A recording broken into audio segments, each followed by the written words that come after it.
Oke, 732 belum ada orang ya. Nggak apa-apa, ini saya record aja supaya nanti bisa diputar ulang lewat Adlink ya. Nanti videonya saya upload di YouTube.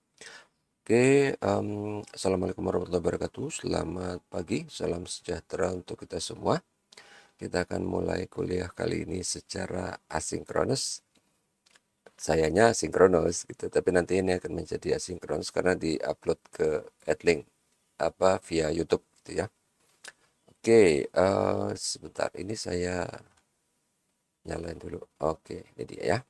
Jadi nanti saya juga nge-record di sini. Terus nanti apa yang kamera saya matiin biar bisa langsung kelihatan di sini ya. Nah, begini dia.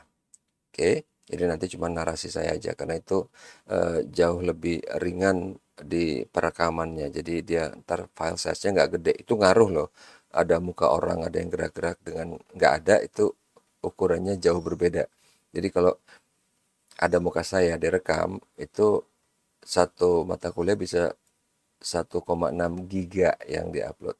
Sementara kalau nggak ada, cuman suara aja sama PowerPoint, itu cuman 400-an mega lah ya. Oke, jadi di sini kita akan mulai mengenai revolusi keuangan digital. Eh, Sebentar ini mic-nya terlalu keras, enggak lah ya. Oke, nah di pelajaran sebelumnya kita sudah belajar mengenai pembayaran atau real time payment, pembiayaan dan manajemen keuangan. Kemudian ada investasi, si Robinhood itu kan. Kemudian ada Neobank, ada Monzo, Revolut, N26 gitu kan. Kemudian ada asuransi kesehatan, si Oscar itu ya. Oke, nah sekarang kita akan melihat fintech. Jadi fintech itu mulainya ada 3 fase. Jadi di fase pertama itu di tahun 1866 sampai 1967. Jadi pas pertama-tama peletakan kabel transatlantik. Jadi yang menghubungkan antara pulau atau daerah yang berada atau diantarai oleh lautan Atlantik. Nah, itu telegram. Nah, di sini sudah mulai terjadi transformasi yang cepat dari informasi keuangan dan dari transaksi dan pembayaran gitu ya. Tapi ini dulu heboh, ini kan dulu eh, cepat banget dulu, ini kelihatan amat sangat revolusioner. Ya sama aja kayak kita sekarang misalnya gitu kan. Eh, Samsung Galaxy Z Fold deh. Samsung Galaxy Z Fold itu mungkin sekarang dianggap amat sangat revolusioner. Tapi mungkin tahun 3000 nggak ada apa-apanya itu. Itu bahkan cuman buat bungkus kacang goreng misalnya gitu kan. Itu dia maksudnya. Oke. Nah, kemudian di ini agak kegedean. Kemudian di fase kedua, itu di tahun 1967 sampai dengan 2008. Nah, di sini eh, wah, kelihatan sedikit nggak apa-apa. Saya mau close ini ya. Jadi di sini kita udah lihat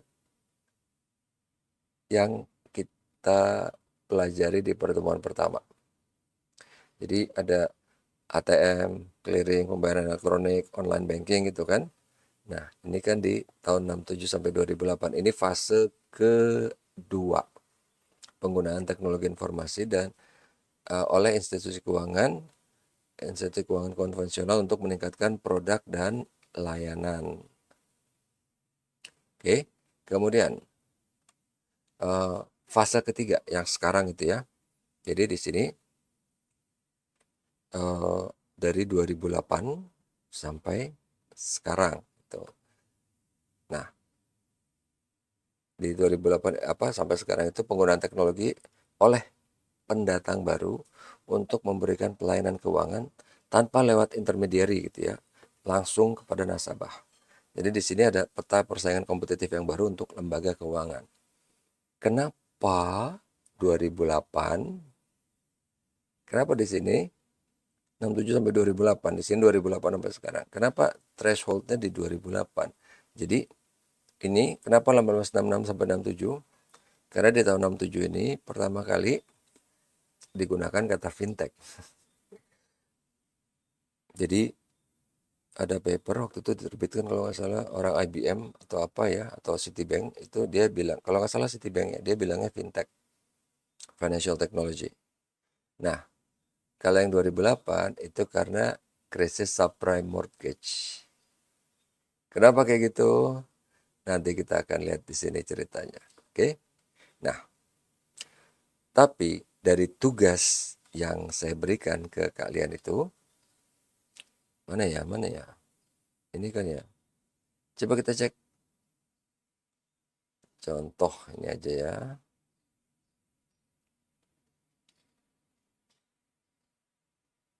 Oke, ini ya. Sekalian aja. Nah, ini kan tugasnya kan sebutkan financial disruptors apa aja gitu kan yang kalian pakai, Apple Pay, Google Pay, PayPal, Amazon, Shopee Pay, GoPay segala macam ya. Yang saya pakai adalah OVO, Dana, dan GoPay. Ya, kelebihan kurangannya ini kelebihan akses registrasi kecepatan, iya. Kekurangan batas saldo, tidak cocok. Oke, betul sekali kalau ini. Karena nggak bisa buat beli motor gitu ya, beli mobil. Ya benar kan nggak bisa. Jadi kalau yang si GoPay itu nggak bisa. Kalau OVO karena di backupnya bank harusnya sih bisa ya. Tapi waktu itu saya beli kamera pakai GoPay masih bisa.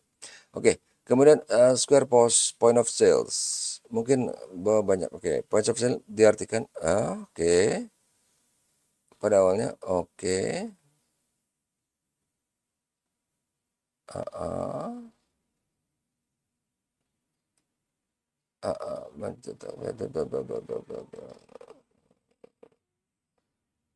Oke, bolehlah, boleh. Ya, lanjut kita lihat lagi yang lain. Jadi ini yang dari tugas ya, sambil saya tinggal 2 lagi. Bisa lah kita nilai sekarang. Oke. GoPay ini pakai kelebihan kekurangan finansial. Lebih praktis dan cepat. Oke. Oke. Iya, betul. Kemudian satu lagi nih ya, baru nanti kita lanjut lagi ke sana. Ini kan sambil ngelihat ini dari tugas yang kemarin itu apa hubungannya dengan, karena ini hubungannya ke yang materi sekarang kan, ya enggak? Rizky Safira. Adalah app, apa B? Oke.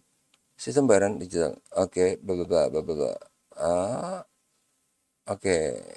Kelebihan hanya dengan oke, berarti dia pakai NFC ya. Apa ngetap gitu kan?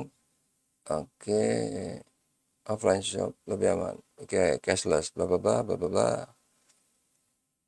Oke. Wow, perlu perangkat Apple yang kita tahu harganya tidak murah. Betul, makanya orang pakai karena nggak murah. Kalau murah orang nggak mau pakai. Kemudian uh, Square, oke, bla bla bla. Mana sih? Mempermudah. Iya. Oke, sip.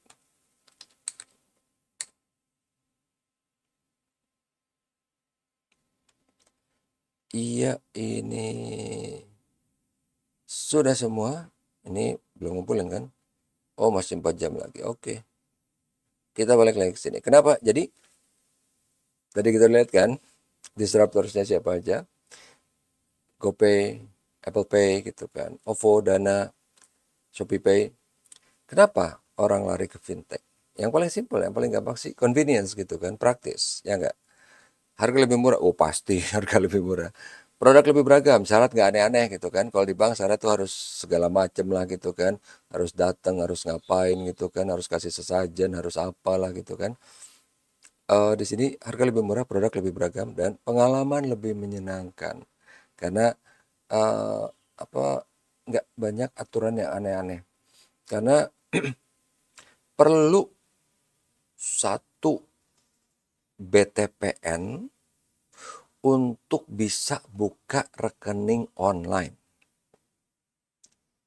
Sebelum BTPN nggak ada yang berani, nggak ada yang mau. Karena apa? Tiap nanya ke BI nggak bilang apa-apa. Gimana nggak tahu gitu.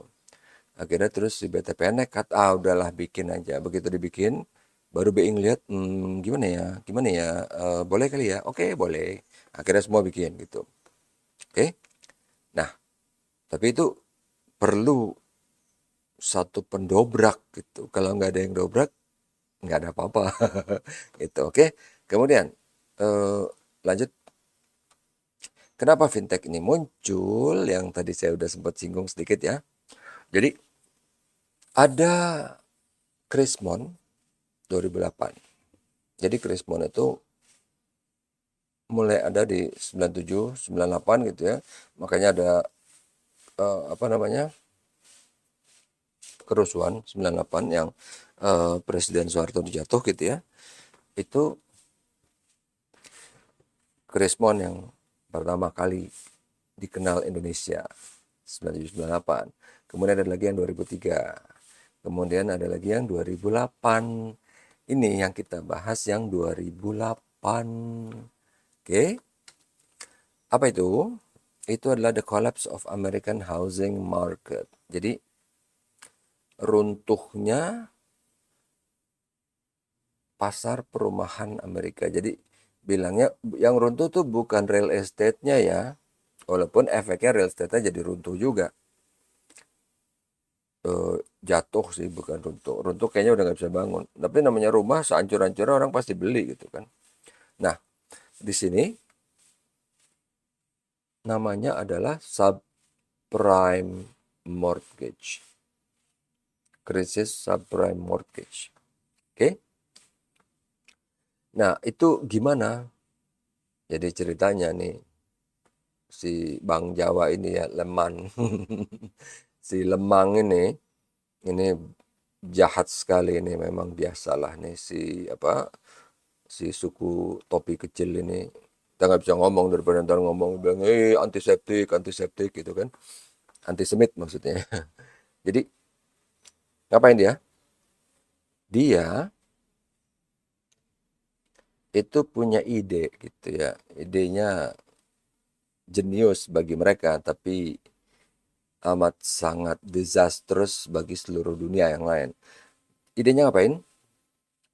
Dia lihat nih, apa produk derivatif yang bisa dijual. Produk yang paling aman, apa? Produk bank yang paling aman itu adalah pinjaman rumah, mortgage, pinjaman rumah. Macet, ya udah, rumahnya disita, dilelang, laku. Harga rumah naik terus, ya enggak? Oke. Jadi ada 100 rumah, misalnya nih kayak dipaketin dalam suatu produk namanya MBS, Mortgage Based Security. Dipaketin. Oke, udah dipaketin. Nah, kemudian itu dijual ke investment bank, ke si Lemang ini. Ke investment bank dijual putus. Jadi dari bank dijual ke si Lemang, dijual putus. Jadi nanti kan si orang-orang yang punya pinjaman rumah ini kan tadinya bayar ke bank, sekarang bayarnya ke si Lemang. Bayar gitu kan. Bayar cicilan ya, cicilan rumah, bayar ke sana. Begitu udah dilihat, wah, laku. Si investornya Lemang pada doyan, pada suka. Ayo cari lagi, bikin lagi, bikin lagi, bikin lagi. Si Lemang ini maksa bang, ayo mana. Mana produk yang itu bagus banget, itu bagus banget. Lu hebat banget, itu bagus banget. Gitu aja terus gitu kan. Nah si banknya kan, wah ternyata laku ya. Oke, kita cari lagi nih orang yang mau beli rumah. Cari lagi gitu kan. Wow, pokoknya dikejar-kejar terus semua orang yang mau beli rumah. Mana ini mau beli rumah. Ini lagi bagus nih. Bukan lagi bagus, pasar lagi bagus, bla bla bla gitu kan. Cari lagi. Nah, masalahnya yang mau beli rumah ya ada paketin lagi di bikin MBS lagi, terus kayak gitu, diambil terus sama si lemang gitu kan. Nah, itu masih bisa dibilang agak biasa. Ini yang mulai aneh nih gini, yang mulai aneh nih ya. Udah habis, kan rumah terbatas, jumlah orang yang mau beli rumah terbatas kan. Ya, wah udah dijualin semua MBS-MBS-nya, bank disuruh cari, udah nggak ada yang mau beli rumah, jumlah penduduk kan nggak nambah dalam sedetik kan. Udah itu aja, dipaksa sama si lemang kan. Ya namanya tuh si topi kecil gitu kan, sukanya maksa-maksa nggak jelas.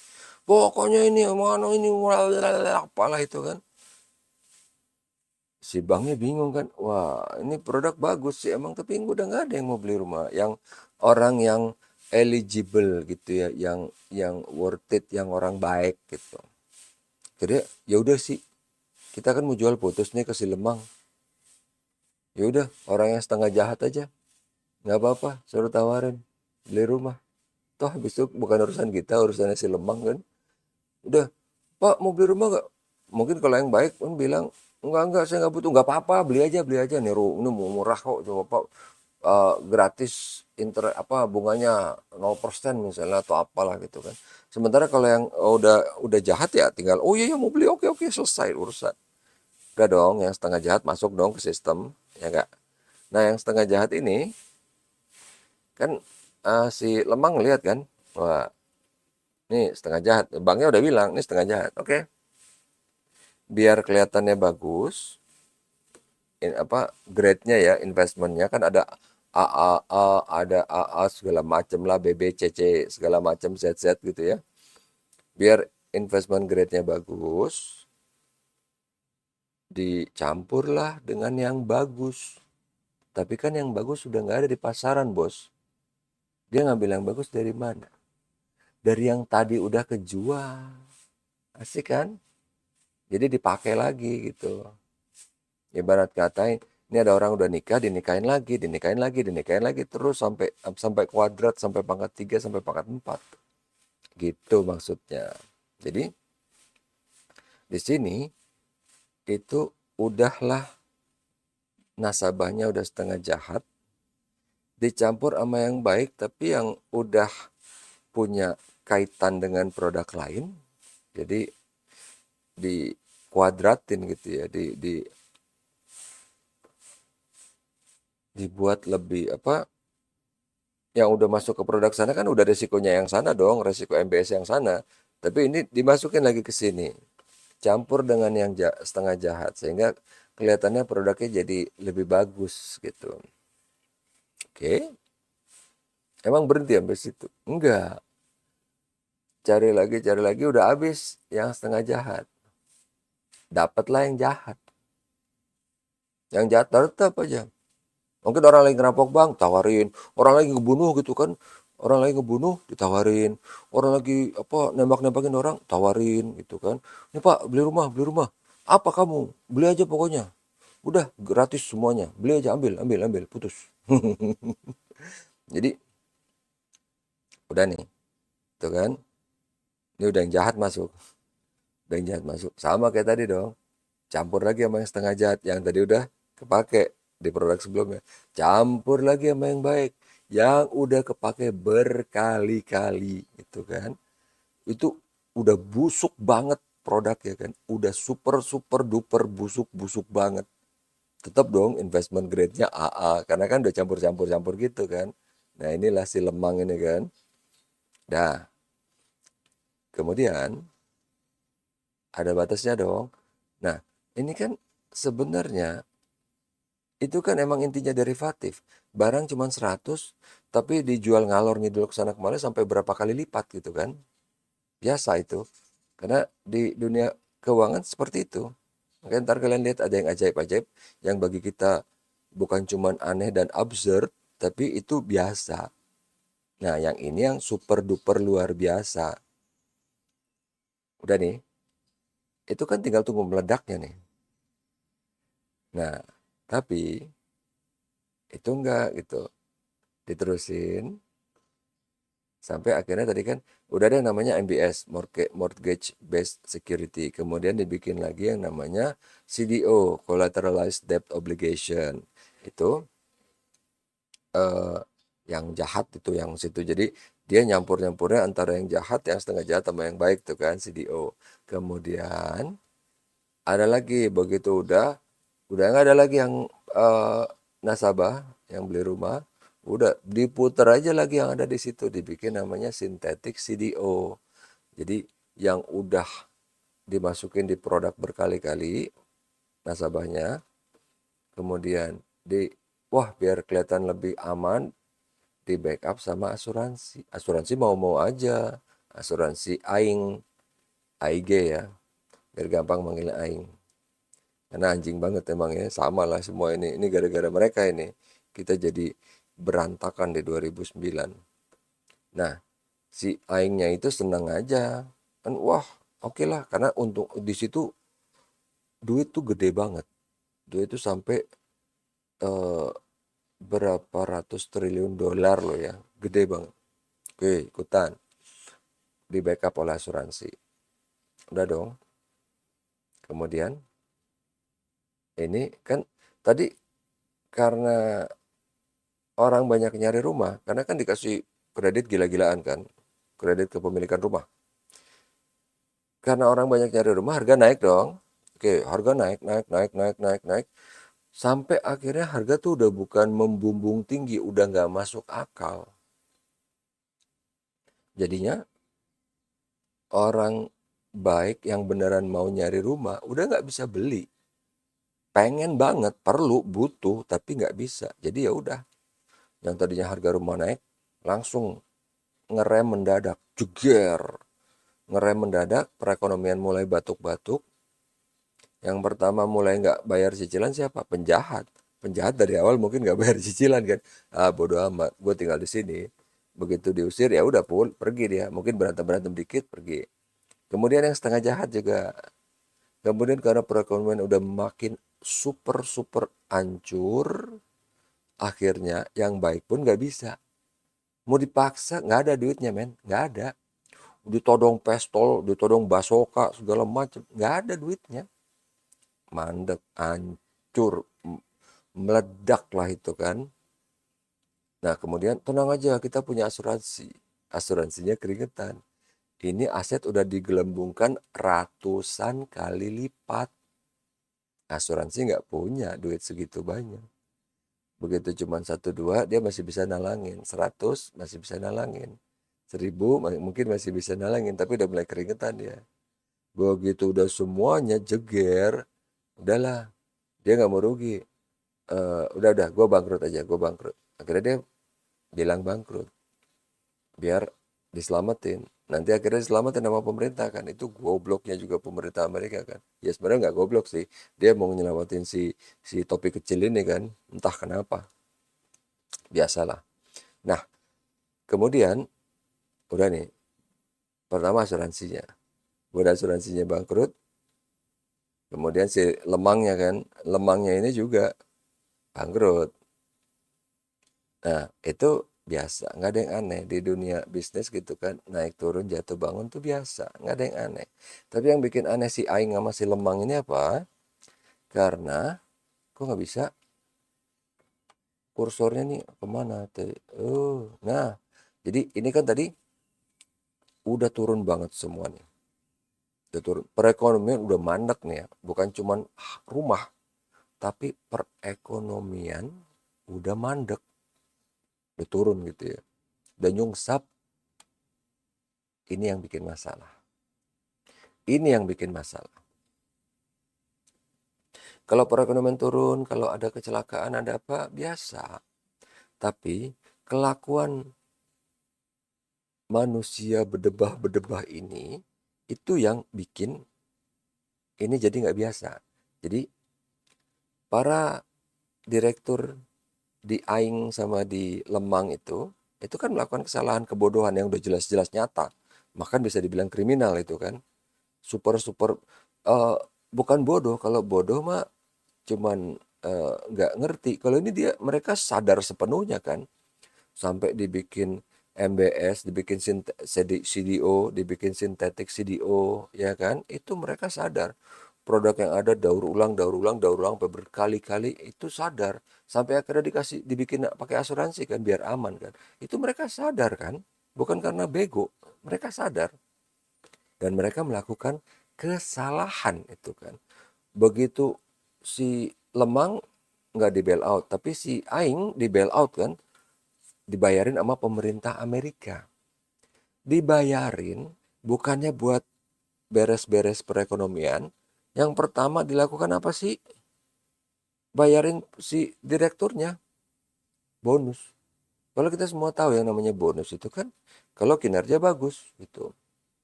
Tapi ini juga terjadi sekarang di Indonesia gitu kan. Kinerja super hancur, jelek, bobrok segala macam tetap dapat bonus. Tapi cepat atau lambat, tunggu aja, cepat atau lambat itu pasti akan meledak gitu. Sama kayak ini. Jadi di Amerika dijagain habis-habisan, orang nggak ada yang bisa ngapa-ngapain kan. Tapi itu tidak berlangsung lama gitu.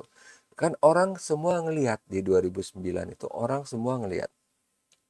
Nih loh, para bajingan-bajingannya, ini loh para bedebah-bedebahnya, yang pelakunya, pelaku benar-benarnya, ya orang bisa bilang, Pak dia kan pemimpin, bukan dia yang ngelakuin. Memang, tapi it's under his watch, it's under their watch, ya kan? Nggak bisa ngomong kayak di presiden sebelumnya, bukan gue. Iya, that's under your term, that's under your authority, oke? Jadi, eh, jangan ngomong super bodoh kayak gitu. Karena dulu bisa, karena kan kita mau nentang tiba-tiba ada 1000 buzzer kiri kanan segala macam kan. Nah, saya juga wondering nih, lagi perekonomian ancur kayak gini kemana buzzernya? Mudah-mudahan mampus lah gitu ya. Mudah-mudahan kejepit duitnya biar mereka bisa kita katain bilang kan, kenapa lo tinggal muja-puji aja yang dulu nih, itu kan. Tapi nggak dapat duit kalau sekarang, kalau dulu dapat kan. Nah, ini itu kelihatan oleh seluruh dunia. Ini loh orang-orangnya yang membuat krisis itu. Tapi dikasih bonus. Kita nggak bisa berbuat apa-apa, gitu kan. Bahkan pokoknya karena pemerintah udah ini nggak salah gitu, nggak, ya udah. Kita mau nembak ntar kita yang ditangkap gitu kan, kita nggak bisa apa-apa. But we can do something about it. Dan itu yang sudah dilakukan. Apa itu? Fintech. Jadi kenapa tadi itu 2008 ya di sini? Nah, kenapa thresholdnya 2008? Itu jawabannya. Karena orang mau melakukan perlawanan nggak bisa kan. Mungkin nantilah kalau beruntung ketemu si direktur itu di jalan, tembak, diapain, gebukin sampai mati gitu kan bisa. Tapi tetap aja bakal ditangkap ya kan. Oke, mungkin ntar tunggu sampai mati deh. Sama aja kayak sekarang deh, pemimpin-pemimpin di sini kalau kita ada yang sebel gitu kan, tunggu sampai mati, udah baru ntar kuburnya diacak-acak lah, diapain, dikencingin, diapain kayak gitu kan. Cuman itu yang bisa kita lakukan, ya enggak? Ya kayak yang sekarang lagi rame apa sih? Pertamina gitu kan. Dibilang ngoplos, ngomong segala macam, bikin sesuatu yang rumit-rumit sampai kita nggak ngerti. Ya iya, itu kerjaan lu bukan gua. Gua nggak akan berusaha ngerti. Lu mau ngomong ngoplos, blending apa segala macam, bodo amat. That's your job, not mine, gitu kan. Tapi lu bikin sesuatu yang kata-kata yang rumit-rumit biar orang nggak ngerti gitu kan, itu rese banget gitu kan. Makanya dari kemarin-kemarin, dari awal saya kasih, udahlah kita nggak usah ngomong yang itu, kita lihat aja Pertamina sama Petronas gitu kan. Pertamina didirikan tahun berapa? 68. Petronas tahun 74. Petronas lebih muda kan? Tapi di tahun 2023 revenue-nya Petronas profitnya Petronas itu 2 sampai 3 kali lipat dari Pertamina. Oke? Itu aja gampang kan, kita tinggal bilang, emang Pertamina segoblok apa sih? Iya kan? Udah mulai duluan, profit kecil banget, tapi itu belum cukup. Asetnya Petronas apa? Kita lihat hasilnya, ada gedung yang gede yang megah, Petronas Tower yang sering masuk film. Pertamina udah kecil udah selalu merengek minta subsidi, minta bantuan anggaran, udah selalu merengek gitu kan. Minta apa, nggak pernah ada hasilnya, asetnya nggak ada, yang ada cuman Pertamini doang gitu kan. Kalau misalnya emang oke, wah keadaan susah banget, Malaysia tuh gampang, Malaysia tuh minyak bumi nggak usah digali, langsung keluar, langsung bisa kejual, langsung duitnya langsung otomatis masuk ke bank, kayaknya gampang banget. Di Indonesia pokoknya paling susah seluruh dunia gitu kan. Iya, semua negara sama, punya kesulitan masing-masing. Nggak usah eh, sok pamer gitu, seolah-olah masalahnya paling berat. Toh pas dilihat rumahnya gede banget gitu kan. Rumahnya gede banget gitu kan. Selalu pamer-pamer lagi kemana, ke luar negeri, kemana gitu kan. Kayaknya mukanya bahagia banget gitu kan. Nah, itu dia tadi. Sama kayak di sini. Kenapa sih fintech itu muncul? Dari si Aing sama si Lemang brother ini ya, sama si Lemang. Nah, kemudian, tapi apa itu berhenti? Apa cuman itu aja? No. Jadi ada lagi. Ini kan ya tadi yang pertama yang orang lihat semua gitu kan. Udahlah dia yang menyebabkan Krismon 2008, dia tetap dikasih bonus. Dan gede. Minimal misalnya bonusnya kecil aja atau enggak sama sekali. Come on man. Ya ini karena sesama mereka ya. Para si topi-topi kecil ini kan. Ini jadi ya udah lah dikasih bonus gede. Wah, apalah alasannya aneh-aneh gitu kan. Nah, apa berarti sampai situ? Tidak. Jadi ada lagi. Dan ini sebenarnya ada banyak. Ini saya cuma kasih sekilas skandal-skandal yang ada gitu ya. Ini adalah Wells Fargo Bank. Skandalnya kebuka di tahun 2009-an. Sama nih. Karena perekonomian lagi hancur gitu kan baru dia jeger kebuka. Apa skandalnya? eh skandal apa bank fee itu apa sih? Biaya ya, biaya bank. Apa? Kenapa, Pak? Ini ada biaya bank. Loh kan biasa, memang. Biaya bank dikenakan atau ditagihkan ke orang yang nggak merasa buka rekening. Tara. Dan itu ada jutaan orang. Nggak satu, nggak 100, nggak 1000. Itu praktek itu ternyata udah belasan tahun. Jadi dari 2009 terbuka, udah belasan tahun berarti dari tahun 90-an. Prakteknya udah seperti itu. Jadi mungkin orang karena targetnya gede, targetnya tinggi, mereka ngarang-ngarang biar mencapai target gitu kan. Dapat gitu. Nah, itu meledak. Ini memperparah dong. Orang dari awal udah sebel sama Aing sama Lemang, lihat ini bank lagi bikin masalah gitu kan. Apa berhenti sampai di situ? Oh, tidak. Masih terus. Nah, kemudian ini ada lagi sama kayak yang tadi. Kalau tadi kan nggak punya rekening dibukain tanpa persetujuan. Kalau ini nggak. Australian Bank Fee skandalnya apa? Ada Westpac, ANZ, AMP, Macquarie, Commonwealth, sama NAB. Jadi eh, orangnya punya rekening di bank. Misalnya dia punya current account gitu ya, punya rekening apa sih bilang? Ya rekening bank, rekening bank. Tapi dia nggak punya kartu kredit. Tiba-tiba ada tagihan iuran kartu kredit. Padahal dia nggak pakai kan? Oh ini salah, ya udah salah, nggak jadi kan? Di reverse atau apalah. Tapi ada banyak, ada 100.000 dan nggak cuma kartu kredit, ada rekening apa, ada tambahan apa, tambahan biaya apa. Orangnya bilang, saya nggak pernah eh, ini memakai layanan itu, saya cuma punya rekening bank misalnya, kebuka lah. Segini banknya. Kan kalau misalnya tadi cuma satu ya, cuman ini Wells Fargo, oke lah misalnya Wells Fargonya penjahat. Tapi ini semua ini Westpac, ini bank gede loh ya di Australia. Westpac, NZ, AMP, Macquarie, NAB, Commonwealth, ini bank gede. Jadi kelihatan kan, wah ini busuk semua ini. Orang udah melihat, udah tadi Wells Fargo, kemudian ini, dan di tempat lain sama, kasusnya sama. Saya di bank belasan tahun.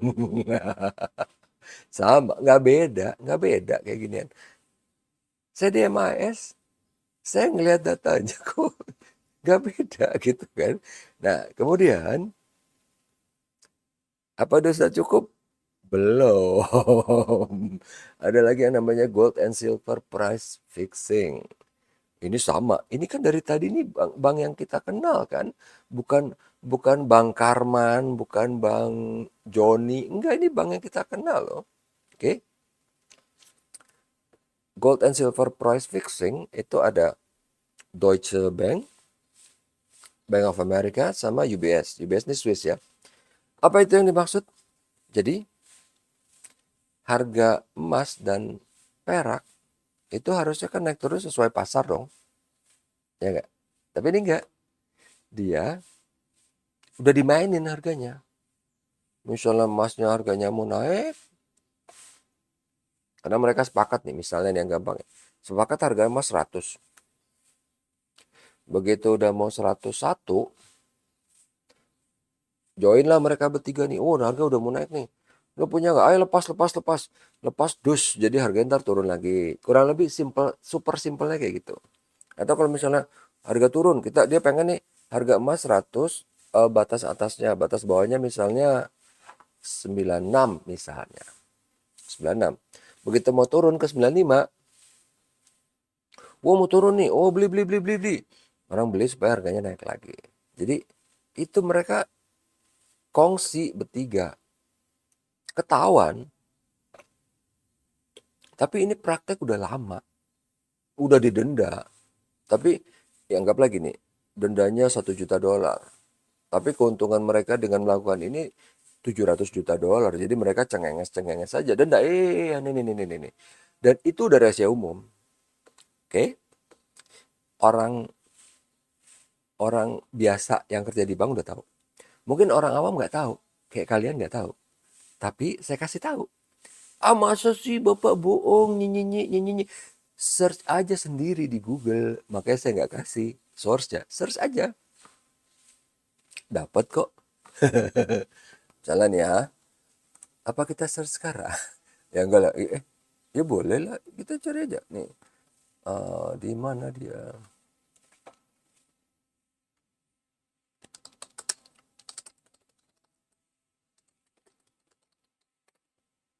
Nih.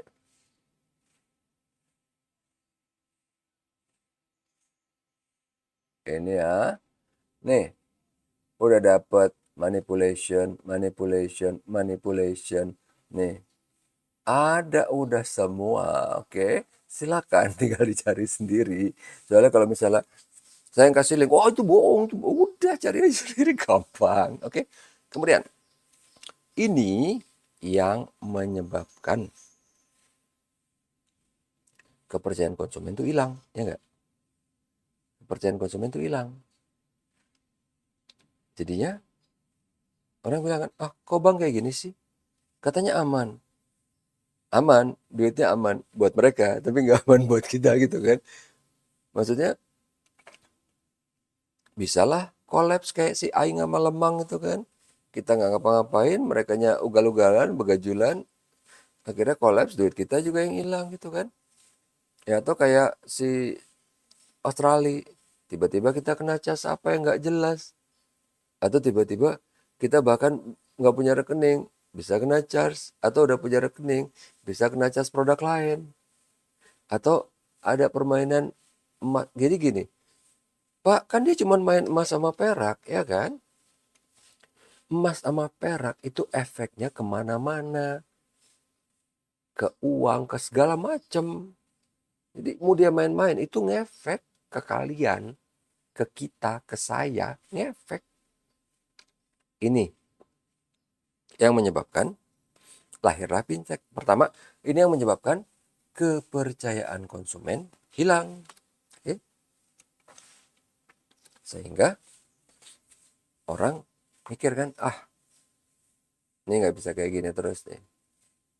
Kita perlu yang lain selain dari bank. Karena bank udah terlalu hancur, udah terlalu busuk gitu kan. Kita perlu sesuatu yang bisa menawarkan jasa layanan keuangan gitu. gitu. Lahirlah fintech. Nah, kemudian kita lihat di sini. Si fintech ini ngeliat kan, profitability bank itu, keuntungan bank itu paling banyak dapat dari mana sih? Nah, dari sini.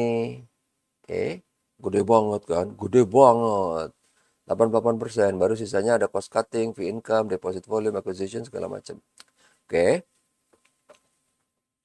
sekarang kalian tahu kenapa fintech yang awal muncul pasti hubungannya sama pinjaman. Makanya banyak sekarang kan yang busuk-busuk pinjol-pinjol gitu kan. Itu kan dari fintech, walaupun fintech yang jelek gitu ya, fintech yang penjahat, tapi dari fintech karena yang paling gede dari sini nih mainnya, dari pinjaman. Oke. Karena kan di bank juga gitu kan. Istilahnya kalau dulu bunga gede banget dibilang rentenir. Kalau sekarang enggak, bank udah bunga gede banget gak dibilang rentenir gitu kan. Biasa aja dibilang profesional. Nah, itu menarik perhatian orang. Kalau dulu nggak boleh kan, wow bakal ditangkap polisi, dimarahin, nggak boleh, cuman bank yang boleh aja kayak gitu. Sekarang boleh, jadilah pinjol. Dan orang kaget gitu kan, wah wah wah wah, kok apa ini teman gua kejebak pinjol apalah segala macam gitu kan, dia mau gimana, lu minjem. Oke, kemudian ini tadi kan kita lihat di sini ya, primary drivers untuk bank's profitability di 12 bulan terakhir di tahun 2015 nih ya. Kemudian kalau kita lihat sekarang di tahun segini, ya segini tuh maksudnya di tahun 2024 lah ya. Sekarang 2025, tapi kita bisa ngeliat data ke belakang di 2024 gitu kan. Kok ini, oh ketutup ininya, meetingnya ketutup, kok bisa? Eh, nggak ada yang ngerekam ini. Oke lah, nggak apa-apa. Nanti ini akan saya upload. Jadi, kalau di 2024, sekarang 2025, tapi ini adalah, lah, dari 2024 nih. Ini ada linknya ya, kalau mau diklik bisa. Jadi di 2024 itu pertama driver yang utama tuh interest income dari bunga ya. Bunga itu dari mana? Masih sama ini. Bunga pinjaman. Kedua non interest, asset quality, operating efficiency, capital adequacy. Kurang lebih sama. Cost cutting, fee income-nya sama. Oke.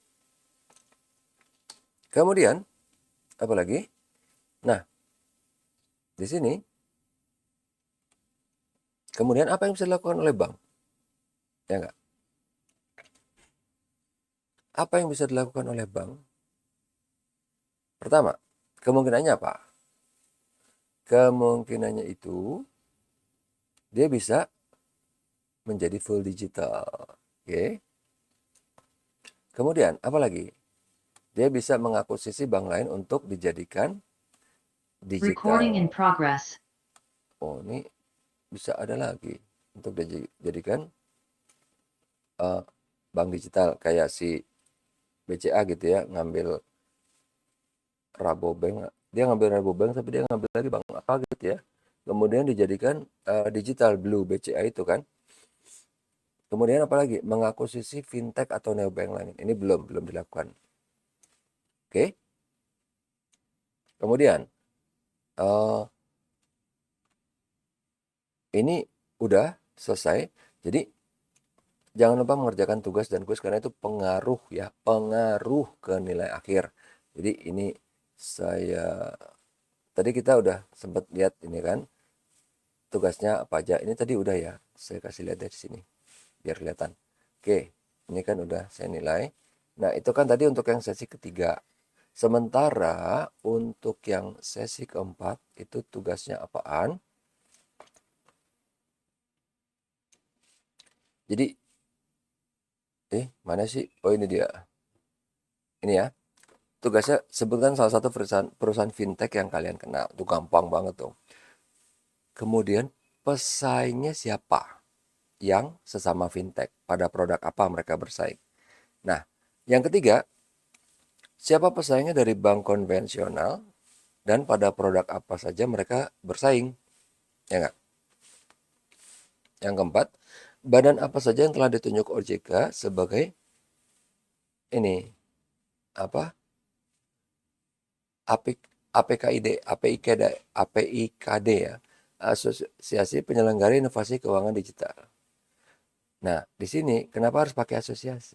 Kenapa nggak langsung aja diatur oleh OJK atau BI? Oke,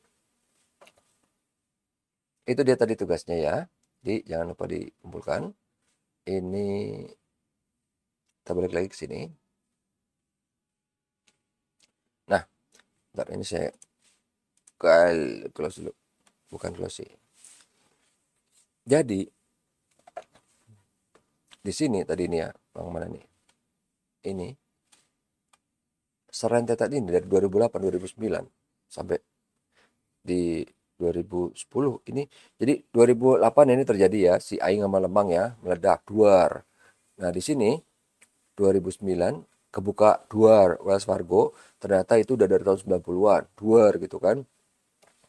2009 2010 duar. Ini lagi bank fee skandal. Kalau tadi cuma Wells Fargo, ini sekarang ada 1, 2, 3, 4, 5, 6, ada 6 bank gitu ya. Westpac, ANZ, AMP, Macquarie, Commonwealth sama NAB. Duar gitu kan. Kemudian masih lanjut itu terus. Ini nggak sekali. Kemudian 2010, 2011 itu ini duar gitu kan. Deutsche, BOA sama UBS. Ketahuan, ketahuan semua, ketahuan semua kelihatan gitu. Semua seluruh dunia ngelihat, udah kena denda.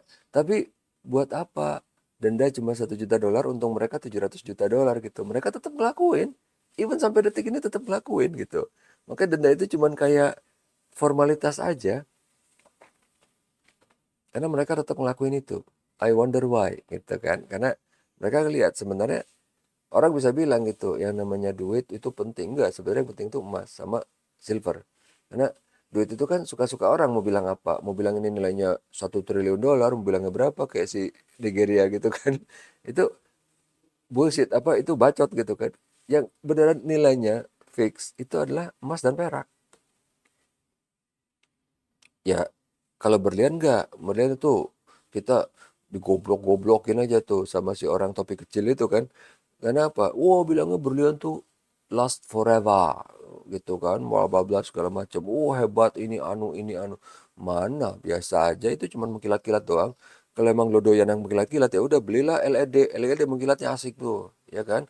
Colokin ke mata gitu kan. Wow, mengkilat banget. Karena karena gini loh, mungkin sekarang nggak terlalu berasa ya. Di angkatan saya itu beneran orang gila gitu. Wah, nikah pakai berlian, cincin berlian, anu berlian, berlian, berlian gitu. Padahal apa? Nggak ada fitur utama berlian itu adalah keras, dipakai buat ngebor. Nah, lu pakai di tangan cincin. Kenapa nggak palu gitu taruh di tangan? Palu juga keras, kuat gitu kan. Karena karena mengkilat-kilat. Oh, ya mengkilat ya udah LED itu mengkilat banget gitu. Itu dia maksudnya. Jadi, ini tetap masih dilakuin terus sampai sekarang. Itu makanya kenapa orang nggak percaya. Kenapa muncul fintech? Kenapa akhirnya fintech udah mengarah ke besar? Akhirnya bank lihat kan, wah kayaknya pasar fintech gede juga nih, ya nggak? Makanya kayak yang lucu, akhirnya bank ikutan main di fintech. Oh gimana nih Pak? Ya pertemuan kemarin, peer to peer lending, ya nggak? Peer to peer lending. Yang main di situ banyak bank loh. BCA ikut, BRI ikut. Oh mereka bilang main di situ. Gitu dia maksudnya. Oke. Jadi ini dia tadi revolusi keuangan digital. Jadi kenapa dia muncul? Ada ceritanya. Semua yang ada di dunia ini kalau muncul itu karena kebutuhan. Pesawat gitu kan, karena orang, wow langkahnya semakin jauh. Pesawat. Awalnya mobil, mobil terus pesawat kan. Mungkin awalnya kapal laut, mobil, terus pesawat. Karena orang pengen mengolah data lebih cepat, dulu ada PC. Kemudian PC-nya di tangan. namanya HP, smartphone gitu ya. Karena kebutuhan. Ini munculnya karena reaksi. Sama kebutuhan juga, kebutuhan untuk pengen lebih cepat. Bank udah bisa mengcater, bank uangnya nggak terbatas. Pengen lebih cepat mobile banking, pengen lebih cepat lagi internet banking gitu kan. Pakai token kelamaan, pakai SMS token gitu kan. Bisa udah. Tapi ini munculnya karena perlawanan si fintech ini. Oke, em, sebentar. Tadi mana sih? Emang ketutup lagi ya? Soalnya tadi tiba-tiba bisa ketutup loh itu Zoom meetingnya, saya juga bingung. Oke, ini sudah selesai. Nanti saya akan upload ini ya. Ini mungkin share-nya saya matiin dulu. Loh, apa sih? Hah? Kok ini? Oh iya, karena masuknya ke sini. Oke, oke, oke. Share-nya ternyata sudah dimatikan. Oke, ya. Jadi ini nanti akan saya upload gitu ya. Ininya. Dan kalau di pertemuan sebelumnya itu sama diupload juga, tapi kan ada yang mungkin cuman muka saya gitu kan. Tapi kalau ini muka saya nggak ada, tapi adanya si eh, PowerPoint-nya. Tuh. Oke, terima kasih atas atensinya. Sampai ketemu lagi di pertemuan berikutnya minggu depan. Assalamualaikum warahmatullahi wabarakatuh. Tetap sehat dan tetap semangat.